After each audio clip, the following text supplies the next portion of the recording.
Bonjour, je suis Cédric Watine, vous êtes sur Outils du Manager, le podcast en français sur le management. Aujourd'hui, on va parler de la crise et on va se poser la question des manières de tirer parti d'une crise quand on est un dirigeant d'entreprise ou quand on est un manager.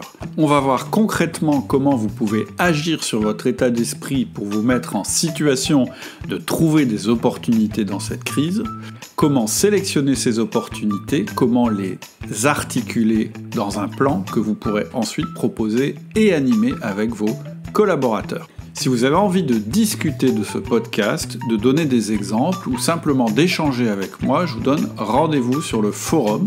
Donc le forum d'Outils du Manager, c'est forum.outildumanager.com et vous recherchez le titre de ce podcast dans le forum. Bonjour Alexia. Bonjour Cédric. Comment ça va ?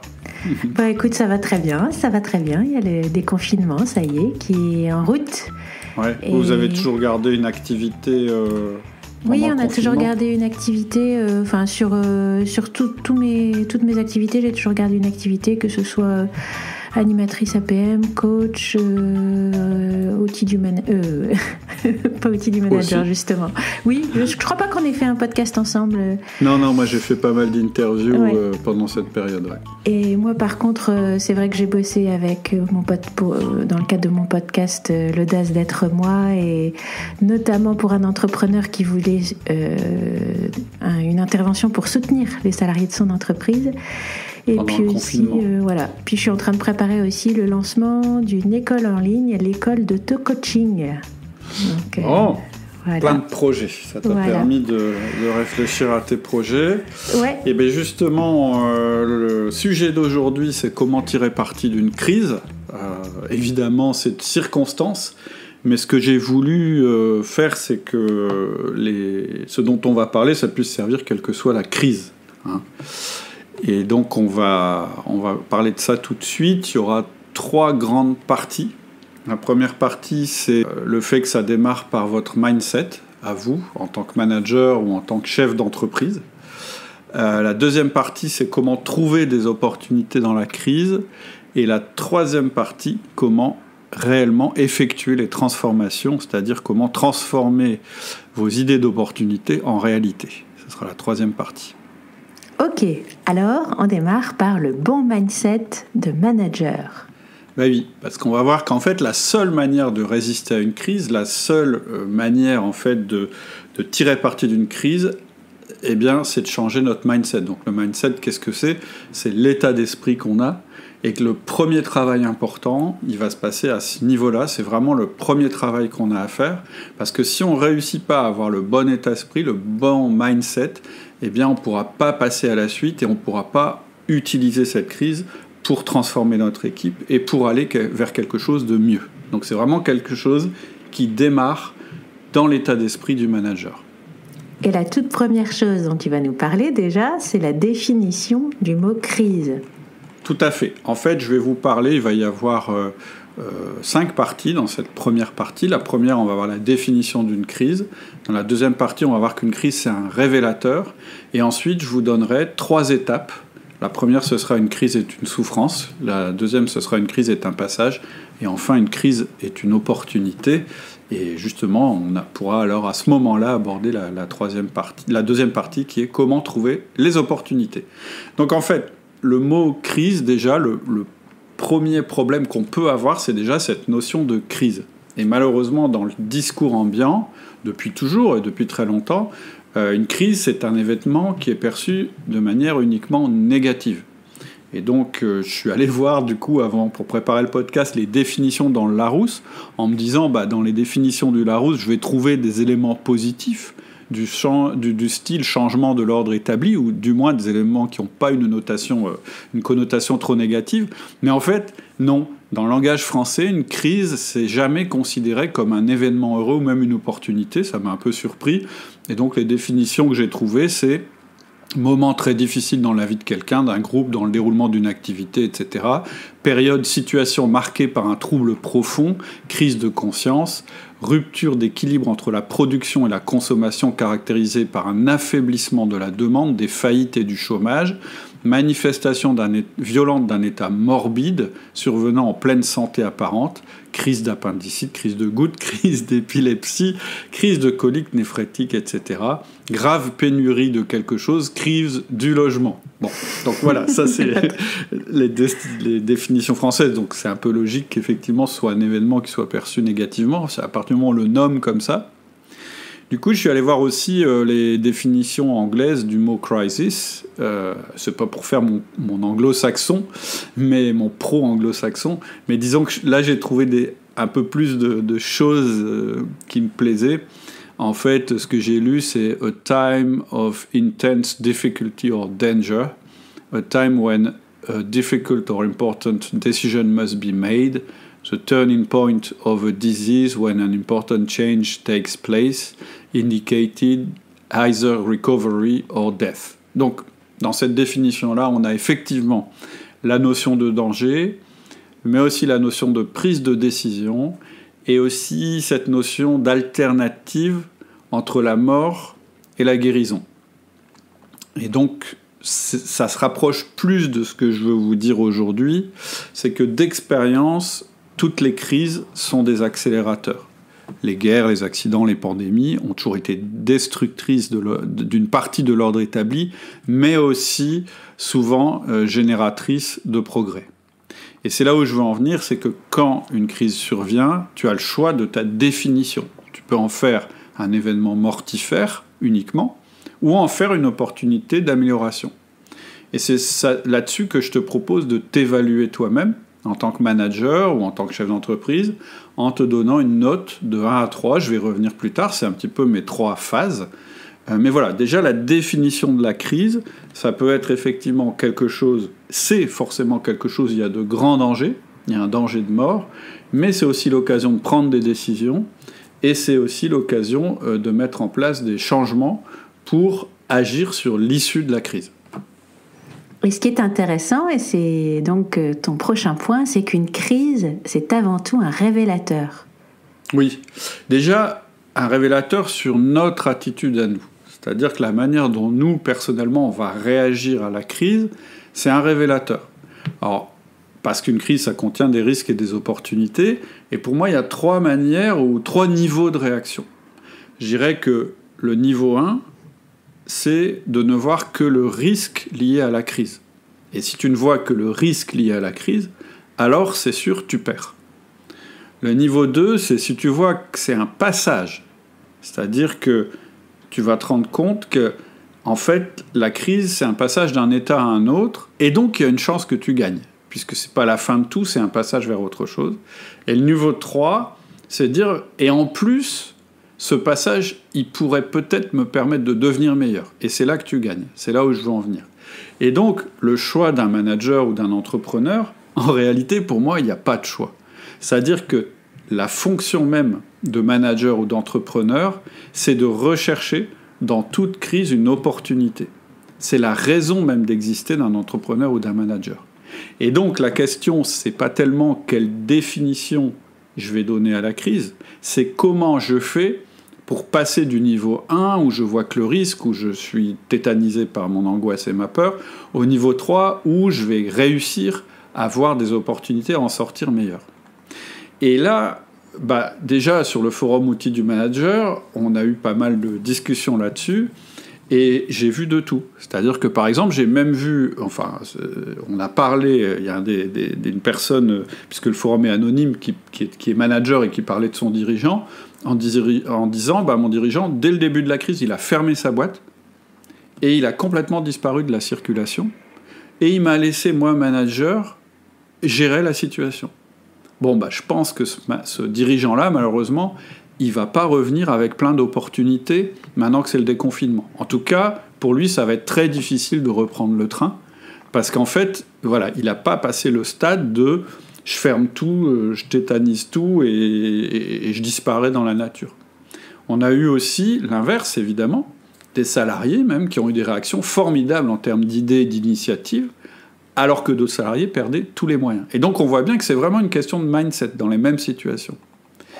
Et donc, la première question qu'on peut se poser, c'est pour ça que je dis c'est un révélateur, c'est qu'est-ce que cette crise révèle à mon sujet, au sujet de mes collaborateurs et au sujet de mon entreprise. C'est le moyen déjà de poser un diagnostic, parce qu'on verra dans la suite du podcast que ce diagnostic que tu vas poser, ça va être une source de progrès. Alors bien sûr, quand tu dis qu'une crise est une opportunité, tu cherches pas à nier la détresse, l'angoisse, la souffrance, mais juste, en fait, t'invites à voir aussi ce qu'on peut en faire.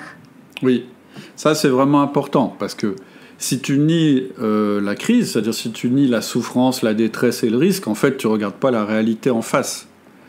Et je ne sais pas, les auditeurs, je ne connais pas votre ancienneté, votre carrière, mais quand on a connu une carrière longue, on sait qu'on a des hauts et des bas, on sait que la vie, elle est faite de réussite et de souffrance, et que finalement, d'ailleurs, vivre, c'est ça. C'est pas la sécurité permanente et le confort absolu, c'est s'en sortir le mieux possible, faire le mieux qu'on puisse avec ce qu'on a. Et donc, ce serait malvenu de nier la difficulté, la souffrance, mais par contre, ce que je dis, c'est que cette difficulté, cette souffrance, elles doivent avoir un sens. C'est-à-dire qu'elles doivent signifier quelque chose. C'est-à-dire que, en leur donnant un sens, on va se rendre compte que cette détresse, cette angoisse, etc. qu'on a, elles vont nous être utiles. Elles vont nous indiquer une direction et elles vont nous orienter vers quelque chose d'autre. Et donc ce travail-là, il faut le faire pour soi-même, mais on va voir que peut-être tu auras besoin aussi de le faire pour tes collaborateurs. Alors, il ne s'agit pas d'en faire une injonction qui ferait qu'ajouter un stress supplémentaire. On est chez Outils du Manager. Et donc, tu as un conseil à donner à nos auditeurs entrepreneurs ou managers quand ils ne parviennent pas à voir le bon côté de la crise. Et ce conseil, d'ailleurs, il t'a été inspiré d'un philosophe actuel qu'on aime beaucoup tous les deux. Oui. En fait, ce philosophe, pendant le confinement, j'ai eu l'occasion de suivre une conférence de Charles Pépin, et j'adore Charles Pépin, vous le savez si vous écoutez Outils du Manager depuis longtemps. J'aimerais bien l'interviewer, d'ailleurs, si certains ont des contacts avec Charles Pépin, n'hésitez pas à me le dire. Pour l'instant, j'ai envoyé quelques messages, j'ai pas eu de réponse. Mais en fait, il faisait une conférence sur la confiance. Mais il a dit quelque chose qui m'a vraiment intéressé. On l'a interrogé, en fait, dans les questions-réponses sur l'optimisme. L'optimisme, il se méfiait un peu de ce terme, parce que le risque, c'était de faire du positivisme. Et du positivisme, selon lui, c'est tout est super tout le temps. Oh, il y a une crise, c'est super, j'adore, etc. Et il dit que ça, c'est pas sa position, c'est pas son tempérament. Parce qu'en fait, ça empêche de voir la réalité, d'avoir cette attitude absolument positiviste dans tous les cas. Et lui, à l'optimisme, il préfère la joie. C'est-à-dire qu'il faut voir le monde comme il est. C'est-à-dire que le monde, il y a des choses magnifiques, mais il y a aussi des choses très noires, dont il faut avoir conscience. Mais dans ce monde qui est à la fois beau et qui est à la fois noir, eh bien, il faut avancer avec la joie. Et donc, lui, il préfère la joie à l'optimisme. Et je suis assez d'accord, en fait, avec lui. Moi, la façon dont je vois les choses, c'est que l'angoisse, la souffrance, la peur, c'est ce qui nous permet, en fait, de nous rendre compte de la réalité. C'est un petit peu, de toute façon, tout ce qui est émotion comme ça, désagréable. Moi, j'aime bien utiliser l'image, tu sais, des voyants qui s'allument sur le tableau de bord d'une voiture. C'est ça. Et la solution, quand tu as ton voyant qui te dit que ton pneu est crevé, c'est pas de dire « Ah, mais non, tout va bien, je continue, la vie est belle. » C'est sûr. C'est quand même de te dire « Ah, tiens, il y a un problème, le regarder. » Donc ça, c'est la première étape que tu décris. Et puis après, en effet, pour avancer, se connecter à sa joie. Exactement. La souffrance, elle est nécessaire. On a fait quelques articles sur l'antifragilité. Et qu'est-ce que je dis dans ces articles ? C'est que si vous empêchez vos collaborateurs de souffrir, entre guillemets, le but, c'est pas de les faire souffrir pour le plaisir, mais si vous les isolez trop de la réalité, en fait, vous leur enlevez les moyens d'agir parce que vous leur enlevez les moyens d'expérimenter la réalité. C'est-à-dire de prendre des risques, de se tromper, de corriger, etc. Là, c'est un petit peu pareil. Cette souffrance, il faut en faire quelque chose. Cette peur, ces choses-là, il faut les prendre en compte parce qu'elles nous dévoilent une réalité. Donc, la souffrance, ça sert à se rendre compte de la réalité. Et la joie, c'est ce qui va nous permettre de faire évoluer cette réalité, d'agir sur cette réalité. Donc, la souffrance est indispensable, elle fait partie de la vie, c'est un des moteurs du changement. Si on se protège trop de cette souffrance, alors on est isolé du monde et on n'avance plus, on s'adapte plus. Donc, pour moi, le premier exercice à faire, c'est l'étape numéro 1, c'est le niveau 1. C'est de réaliser effectivement que tu souffres, que tu as peur. Et moi, un truc que j'aime bien, c'est poser ça sur le papier, relater les faits, dire, ouais, j'ai peur, mais qu'est-ce qui me fait peur ? Et en fait, c'est commencer à décrire la réalité qui t'angoisse et qui te fait peur.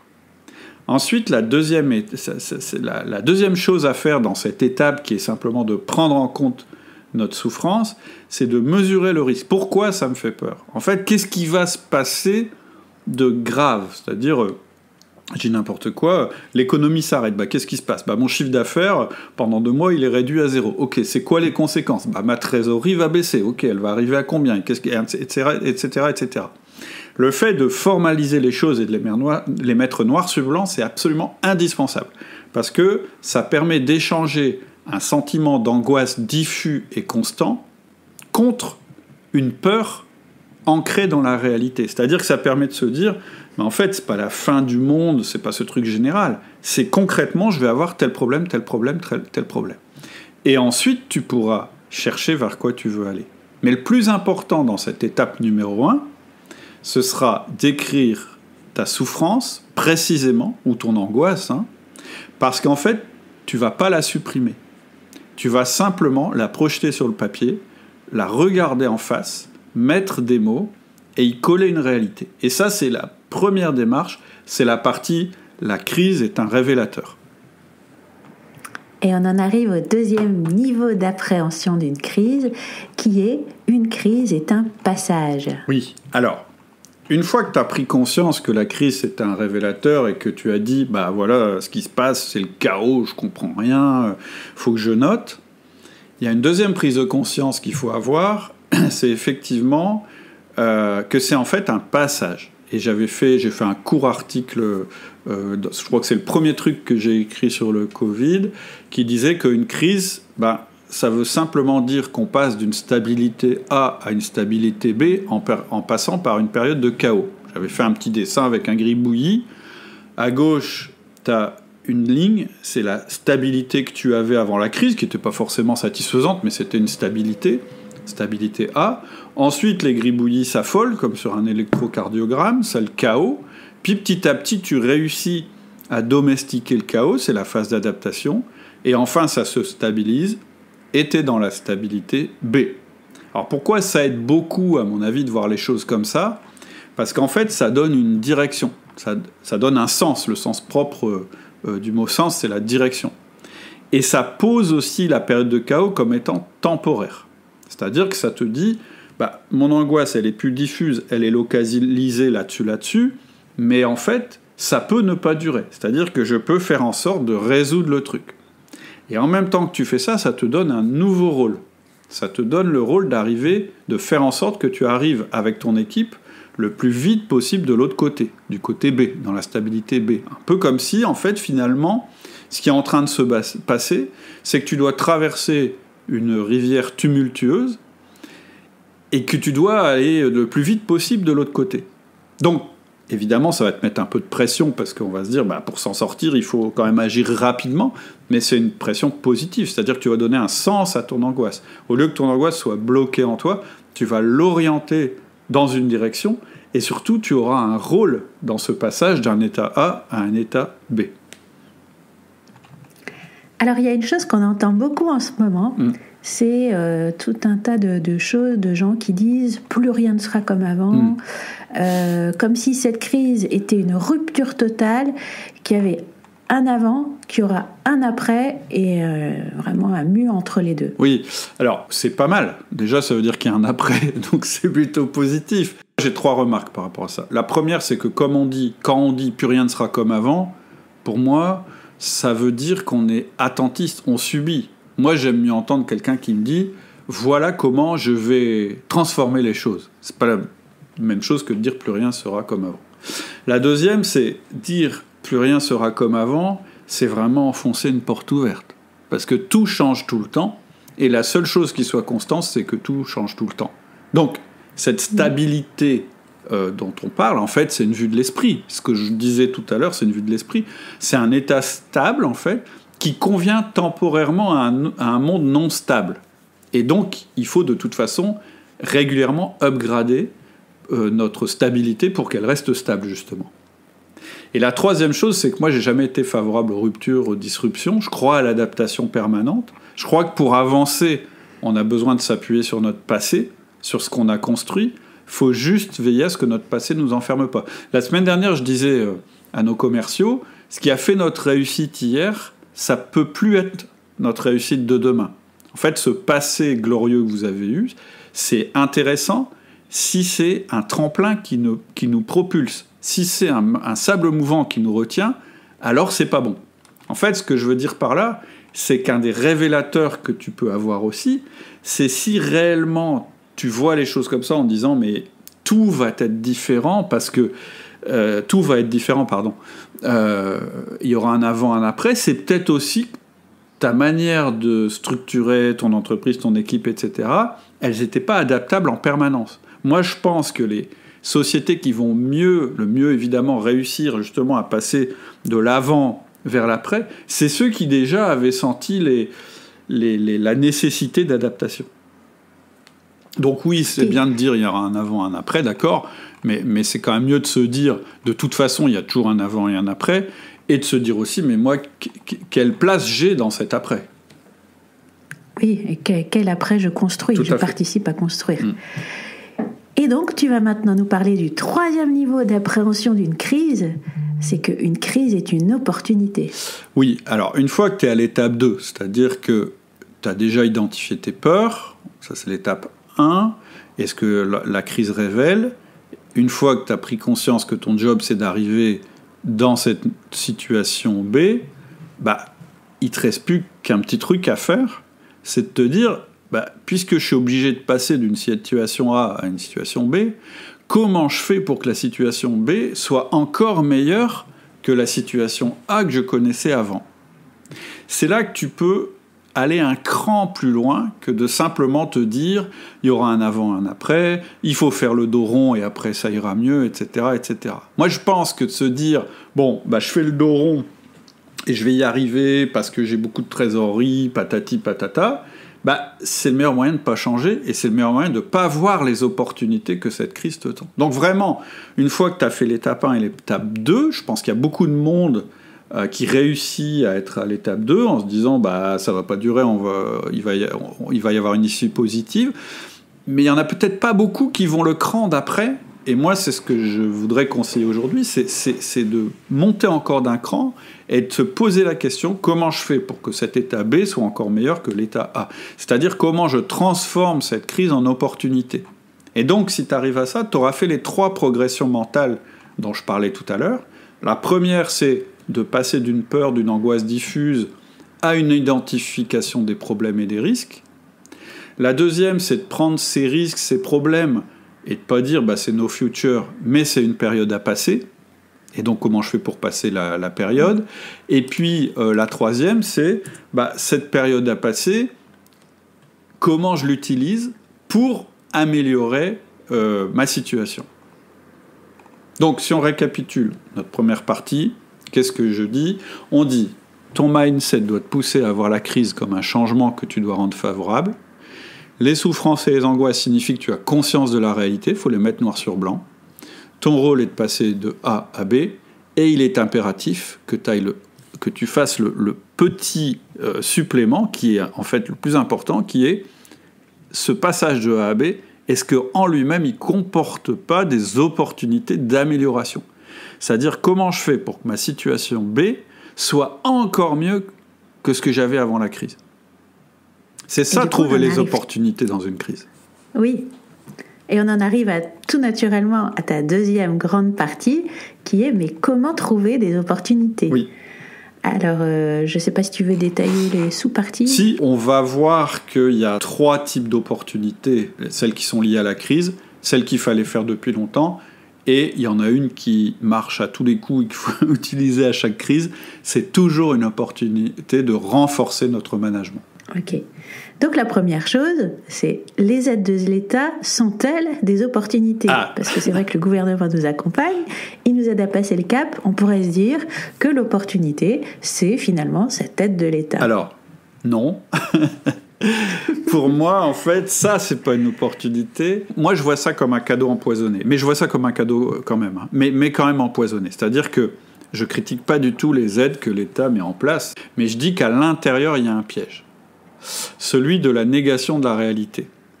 En fait, cette espèce de manne qui tout d'un coup est disponible, elle risque de tuer le mindset dont je viens de parler.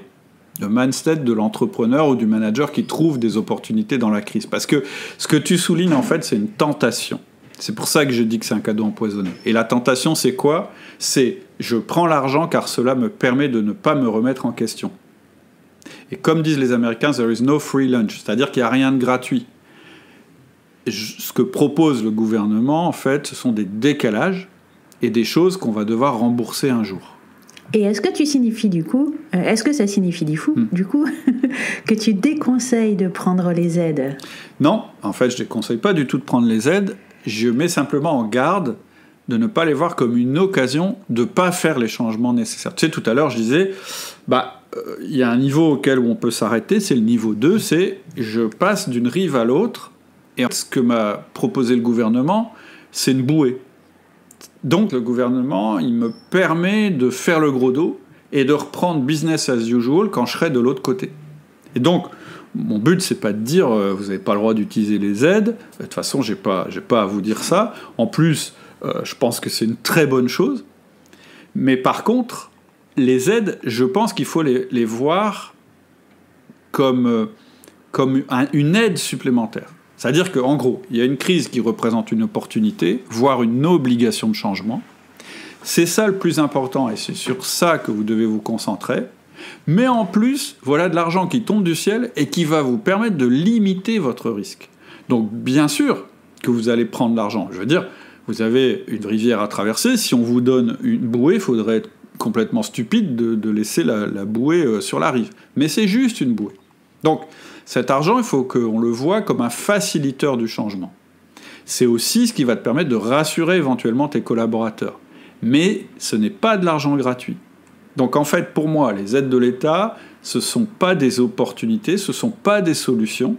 Qu'est-ce que c'est ? Ce sont des moyens supplémentaires qui nous permettront de saisir les opportunités qu'on a décidé de saisir. Ok. Et ce que tu nous dis, c'est qu'il y a 3 types d'opportunités. Régler des problèmes qui existaient avant la crise, régler des problèmes liés à la crise et les opportunités de type managérial. Voilà, c'est les trois grandes catégories d'opportunités. L'argent de l'État, c'est un moyen de réaliser ça éventuellement, mais ce qui compte, c'est que maintenant vous vous posiez la question de ces 3 types d'opportunités vers lesquelles vous allez pouvoir vous orienter.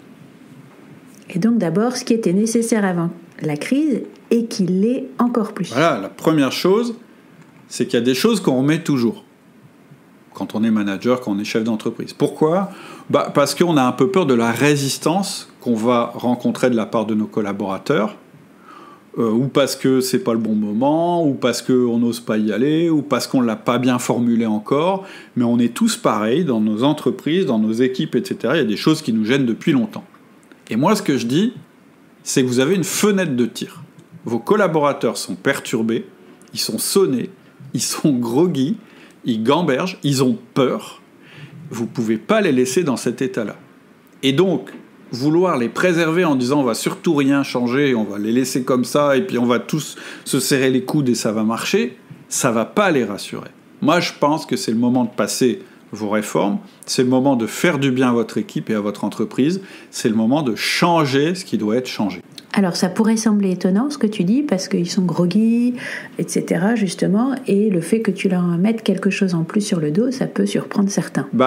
Oui, non, mais je comprends tout à fait. On va voir qu'en fait, ça se fait progressivement, que ça se fait pas comme si tu leur donnais un coup de marteau sur la tête, mais il y a quand même ça. C'est-à-dire que, moi, il y a un des podcasts qu'on a fait il y a un moment avec Laurie qui s'appelle « Le sens de l'urgence » et qui est un de mes préférés. En fait, dans ce podcast, à un moment, ce qu'on dit en fait dans le podcast, c'est que un manager doit générer un sens de l'urgence dans ses équipes et dans ses organisations. Si il ne fait pas ça, c'est ce que je disais tout à l'heure, l'organisation arrête de s'adapter, parce que s'adapter, c'est moins confortable que de rester dans ses habitudes. Et donc, le sens de l'urgence, ça veut dire embrasser la réalité et ses dangers pour créer un mouvement permanent d'adaptation et d'amélioration au sein de votre équipe, de votre entreprise, etc. Donc, dans ce sens de l'urgence, il y a une dimension qui est réelle, qui est un peu la peur. C'est-à-dire une peur de ne pas être assez bon, de ne pas être adapté. Il y a une espèce de remise en question. Et c'est ça qui permet le passage à l'action. Donc ce n'est pas une peur qui paralyse, parce qu'en fait, il faut être sûr de soi pour ne pas être paralysé. Mais si on est trop sûr de soi, au point d'être aveugle, et de ne pas vouloir voir la réalité en face, on ne va pas s'adapter. Donc c'est vraiment une position qui est assez délicate. Il faut manier ça avec circonspection, mais il faut quand même essayer de développer ce sens de l'urgence. Et je me souviens très bien qu'avant d'enregistrer le podcast, on en avait discuté avec Laurie, et on s'était posé la question, est-ce qu'il faut qu'un manager crée des crises dans son entreprise pour inciter au changement ? Et nous, on avait dit non, on ne va pas créer une crise volontairement, on ne va pas mentir, parce que ce n'est pas éthique. Mais par contre, on va augmenter la prise de conscience des personnes sur certains dangers pour les faire réagir, ce qui n'est pas tout à fait la même chose. Mais là, vous n'avez pas besoin de faire ça. Là, il n'y a pas besoin de se creuser la tête pour se dire comment je fais pour montrer que la réalité est difficile.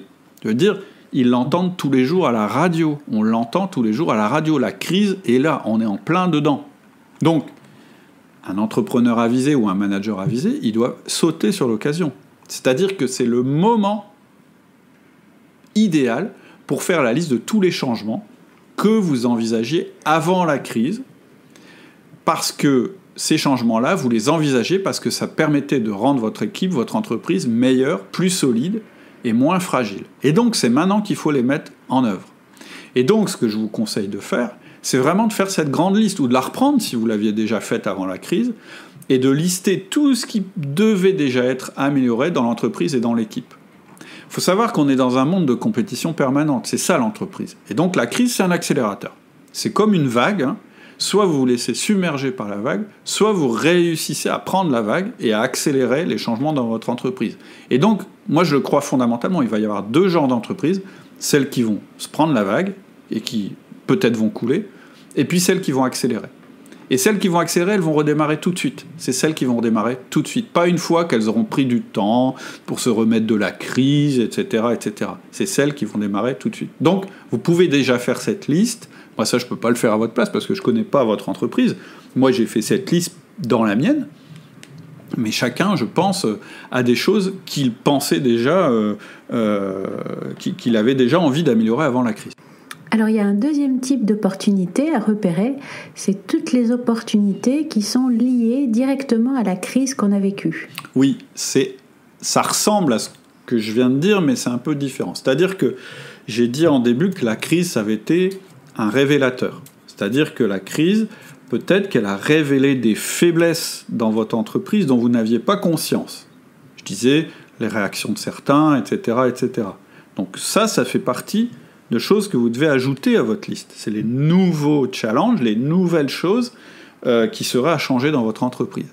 Et en plus, je pense que la crise, elle a pu mettre à jour des opportunités dont vous n'aviez pas conscience avant. Je vais vous donner des exemples. Je connais par exemple un entrepreneur qui exhortait depuis toujours ses commerciaux à vendre par téléphone. Mais eux, ils y croyaient pas, ils se disaient non, c'est impossible, moi j'ai toujours appris comme ça, j'aime pas le téléphone, vos machins électroniques de vidéoconférence, ça me fait peur, etc. Moi j'ai besoin d'être devant mon client. Ces gens-là, pendant la crise, ils n'ont pas eu le choix. Et cet entrepreneur, il leur a dit, là, faut que tu appelles les clients, faut que tu continues à développer le chiffre, faut que tu prennes déjà des commandes pour quand ça va redémarrer.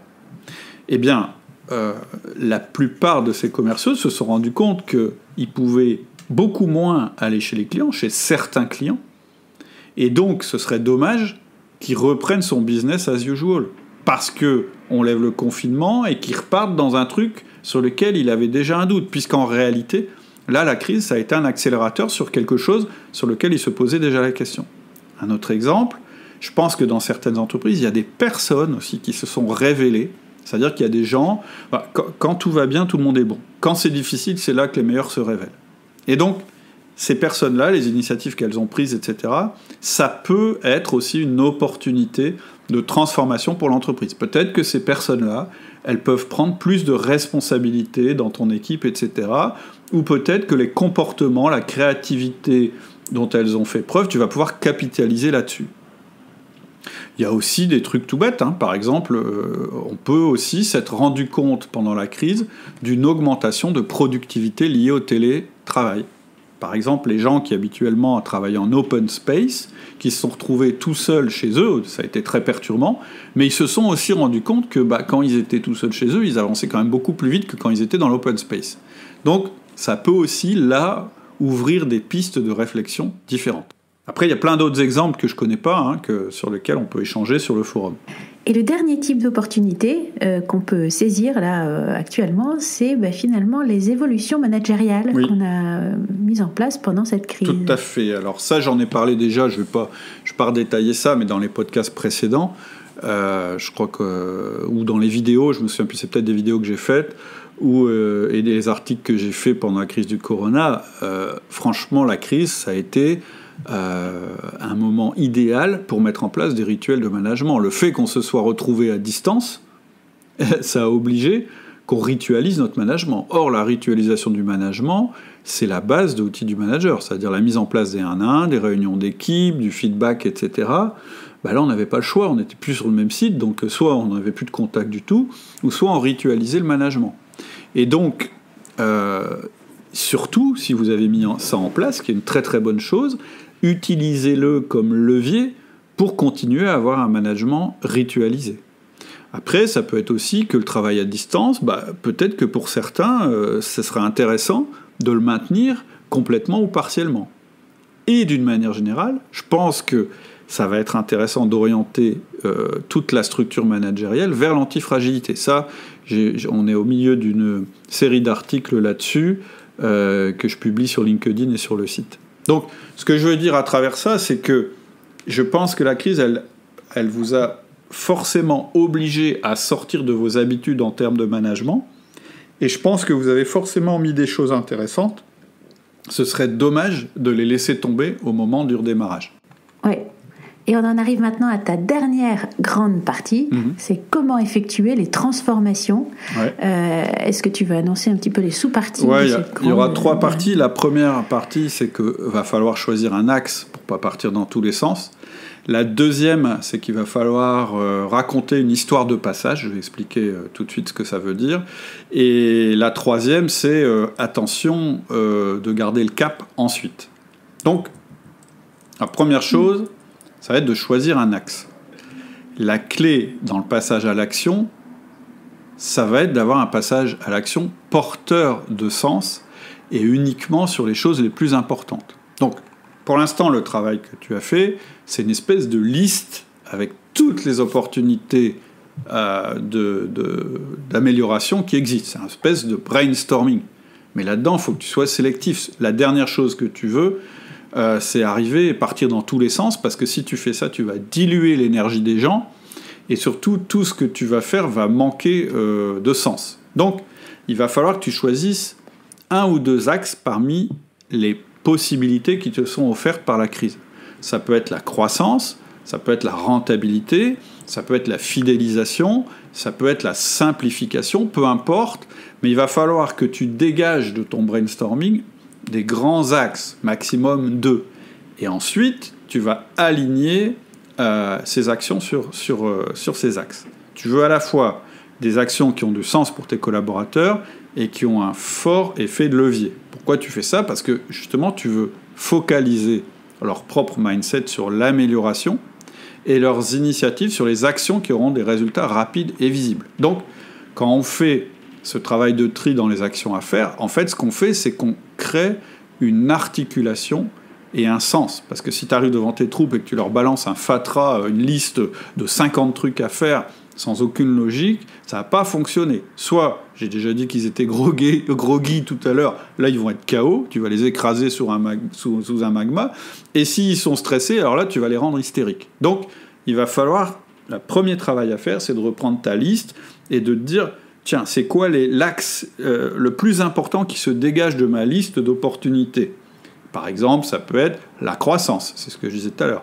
Ou bien ça peut être, on peut simplifier la façon dont on travaille. Peu importe, il faut que tu trouves ton axe. C'est la première chose à faire. Une fois que tu as trouvé cet axe, tu vas choisir dans les actions que tu avais listées, celles qui ont le plus fort levier pour avancer rapidement dans cet axe. Ok. Et alors, la deuxième chose que tu suggères, c'est de raconter finalement l'histoire de ce passage. Oui. En fait, une fois que tu as dégagé ton axe, que tu as mis les actions, etc., il va falloir faire les choses de manière intelligente. C'est-à-dire, il va falloir mettre de la perspective à ce que tu dis. Et c'est là que tu peux utiliser un principe qui est le principe du storytelling. Moi, je trouve que c'est pas mal, avant de faire une présentation, de se dire, est-ce que je suis en train de raconter une histoire ou est-ce que mon truc, c'est un petit peu une liste sans queue ni tête. Le fait de raconter... Et puis sans émotionnel, enfin, sans effet d'enthousiasme. Le gros avantage d'une histoire, c'est que ça te donne une trame, et donc ça t'oblige à être logique, et puis à être sélectif dans ce que tu dis. Et le deuxième avantage, c'est exactement celui que tu dis, c'est que ça s'adresse pas seulement au rationnel, ça s'adresse aussi à la partie un peu plus émotionnelle, c'est-à-dire de dire autour de quoi on serait... Tout à fait, c'est l'aventure. Et en fait, en gros, la dynamique qu'on va mettre, c'est simple, hein, c'est la même que que la trame du mindset que je décrivais au début du podcast, c'est situation A, crise, lutte, situation B. C'est-à-dire passage d'une situation à une autre, avec entre deux de la souffrance et du travail, mais cette souffrance et son travail seront utiles pour tout le monde. Donc, si on veut aller un peu plus loin, moi je propose une trame en 7 points, mais alors ça c'est vraiment, c'est pas obligatoire. Moi je dis, première étape, c'est situation A, notre entreprise a été bâtie sur ses fondements, c'est grâce à vous, et c'est d'ailleurs ces fondements qui ont assuré notre réussite depuis toujours. Deuxième point, la crise. Il nous arrive un événement tragique, cet événement remet en cause nos fonctionnements passés, mais ces fonctionnements passés, c'est ce qui vous a permis aussi d'être exemplaire pendant la crise. Je voulais vous dire bravo par rapport à ça. Ensuite, la troisième étape, c'est la réaction, c'est-à-dire notre tremplin pour l'avenir, c'est ce que nous avons bâti jusqu'à maintenant, c'est notre base. Ensuite, quatrième étape, la transformation. Il nous faut maintenant franchir un nouveau cap. Voilà le cap à franchir. La cinquième étape, c'est le plan d'action, c'est-à-dire quelles actions on va mettre en œuvre pour atteindre ce nouveau cap. Ensuite, le sixième point, c'est l'avenir, c'est-à-dire là, on permet aux gens de se projeter. Ça nous permettra de devenir une nouvelle entreprise et de décrire les bénéfices ou les avantages qu'aura la nouvelle situation. Et puis, la certaine étape qui est importante, c'est qu'est-ce qu'on fait demain matin pour démarrer ? Voici la première action à entreprendre. Donc, je vois, il y a donc 7 étapes dans le storytelling. Ouais. La situation A, la crise, la réaction, la transformation, le plan d'action, l'avenir et l'action immédiate demain. Voilà une trame possible de storytelling pour emporter l'enthousiasme. En fait, il faut que l'histoire te parle. C'est-à-dire que quand tu écris ton truc, tu vas tout de suite sentir si c'est logique, c'est crédible, ou si c'est vrai, parce que c'est vrai que c'est une aventure. De toute façon, une entreprise, une aventure humaine, et puis c'est vrai qu'on a vécu un truc important, et donc il faut se connecter à ça. On a vécu une péripétie, donc voilà. Et maintenant, il faut passer de l'autre côté et faire. C'est exactement en fait reprendre un petit peu la trame du changement de mindset et en faire une histoire. Alors. Évidemment, l'autre chose, faut pas non plus que ce soit irréaliste, c'est-à-dire faut aussi que les gens y croient. Donc, il y a vraiment, je pense que le moyen de savoir si vous avez la bonne trame, c'est vous qui pouvez le trouver. Vous pouvez lire le truc, et puis une fois que ça vous semble bien, vous pouvez en parler à un premier collaborateur, peut-être celui qui serait le plus dur à convaincre, etc. Et puis vous pouvez vous tester. Vous n'êtes pas obligé d'aller directement à la réunion d'équipe et puis de rentrer dans votre truc. Vous avez le droit de préconnecter votre histoire avec les 1 à 1. Il faut que ce soit réaliste, que ça tienne la route. Le but, c'est pas de faire une magnifique histoire très jolie et tout, mais que tout le monde reparte en se disant « Ah, c'était super, etc. » mais que personne fasse rien. C'est pour ça, l'action immédiate de demain matin, elle est absolument indispensable. C'est ça qui va montrer que votre truc est réaliste. Oui. Et alors, avant qu'on se quitte, dans cette toute dernière partie, tu vas nous donner des conseils pour tenir la distance. Parce qu'il va falloir tenir la distance aussi. Tout à fait. C'est-à-dire que... Alors, je vais faire une citation d'un grand philosophe et intellectuel qui s'appelle Mike Tyson. J'aurais jamais imaginé qu'un jour, je citerais Mike Tyson à propos du management, mais il a quand même une phrase, moi, qui m'a un peu percuté, qui dit « Everyone has... » C'est le cas de le dire. Ouais, c'est le cas de le dire. Et il dit, je crois que c'est un journaliste qui lui disait, mais comment on se prépare, en fait, avant de monter sur le ring, comment on se prépare à vous affronter. Et en fait, Tyson, il lui répond « Everyone has a plan until they get punched in the mouth ». C'est-à-dire, tout le monde a un plan jusqu'au moment où il prend le premier direct en pleine bouche. En fait, ce qu'il nous dit Tyson, c'est que même si tous ses adversaires étaient hyper préparés dans les moindres détails avant de monter sur le ring, d'ailleurs c'est ce qui leur permettait de monter sur le ring sans être terrifiés, même s'ils étaient préparés, hyper motivés, etc., une fois sur place, quand ils prenaient le premier pain dans la figure, en fait, tout leur plan volait en éclats. Et en fait, ce qu'il veut dire, c'est que vous avez beau avoir tout programmé, vous avez beau avoir une belle histoire, vous avez beau avoir des gens que vous avez réussi à convaincre, tout risque de voler en éclats quand vous allez être soumis à la brutalité de la réalité. Parce que cette crise, celle-là, c'est une crise importante. C'est-à-dire que ça va être vraiment un coup de poing dans la figure, les premières difficultés. Donc en sortant de la réunion, si vous avez été bon, tout le monde aura de bonnes intentions, tout le monde sera prêt à faire ce qu'il faut. Si vous avez été bon, vous aurez réussi ça.